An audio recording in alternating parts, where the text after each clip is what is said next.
Kakuwangan sa supply sa tubig na batyagan sa mga bukirang barangay sa Dakbayan sa Talisay.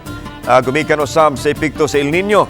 Nagnihit ang tubig, sakripisyo pagyod sa mga mulupyo, bisan ang pagsahod o pagpundo kay kinahanglan nga pulawan. Anang live report ni Femari Dumabok. Fem.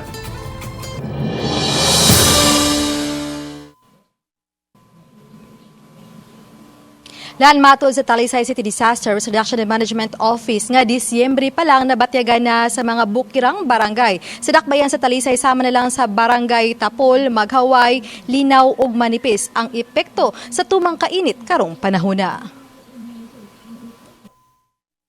Nagdaginot na sa paggamit si Vivilin Dacanay sa barangay Tapol sa pagkuha og tubig sa baril nga gamito niya sa kusina. Samtang ipundo usab ang winaswas nga tubig aron magamit usab nila sa pagbubo sa pansayan.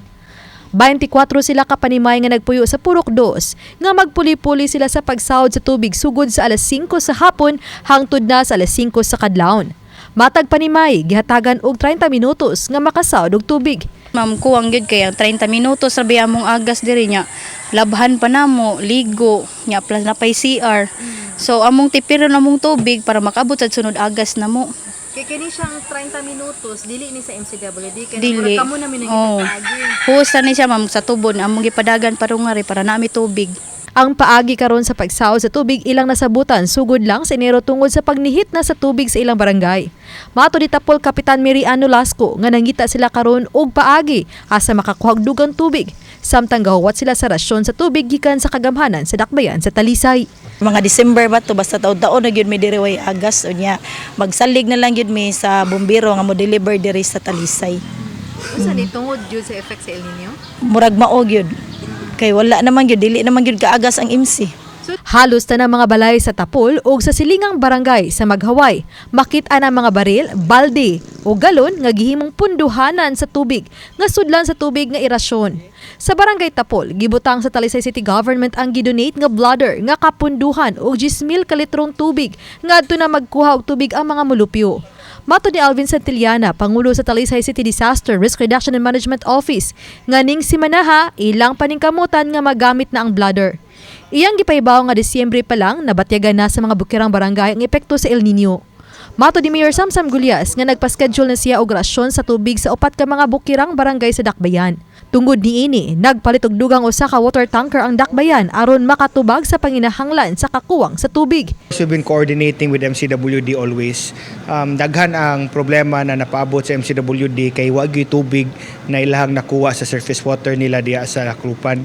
So what we have done is we have coordinated with barangays at problema ang tubig. These are usually mountain barangays, nagbutang tag mga designated areas na asas lang magbutag mga tangki para pwede butang ang tubig. Karon continuous naman na siya, amo naman na siyang schedule sila, so wala na minadawat ron nga request. Kay ang request magpikan naman sa kapitan. So there are 4 barangays nga nakasinati na yun ni water scarcity, no?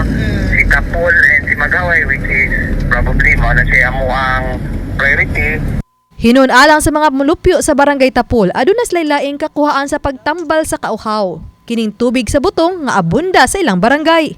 Tungod sa kakuwang og tubig dinhi sa barangay Tapol, o kay mas daghan man yung unang kining butong, hinungdan nga ubang mga mulupyo nini kung uhaw na jud kayo sama nilang matud pa ni Manong Ray.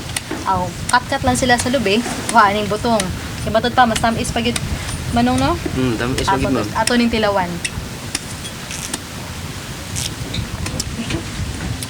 Makapawi pa sa uhaw, pwede pa kanay makaon unya ani ang unod sa butong. Ulam gyud kay tubig karon diri sa inyo haron, sir? Oh, kuwang gud, ma'am. Iya kung uhaw kay sir, Manguha rin butong. mas kuan pa no, daghan pang butong. Oh, nadaghan pang butong diri, ma'am. Uli ana sa bagyong udit. Sa barangay Maghaway, bisan sa grabing kainit sa adlaw ganihang udto, naningkamot sila nga makapanalod gikan sa tubo nga gikonektar sa tubod. Din mga 10 ngadto sa 20 minutos lang ang agas. Lan mato di Tapol Kapitan Miriano Lasco nga kausa matag simana lang sila marasyonan og tubig. Hinungdan nga hangyo nila nga to sa Talisay City Hall nga unta bisan kaduhaon lang matag simana sila marasyonan og tubig. Lan. Okay, daghang salamat, Femari Dumabok.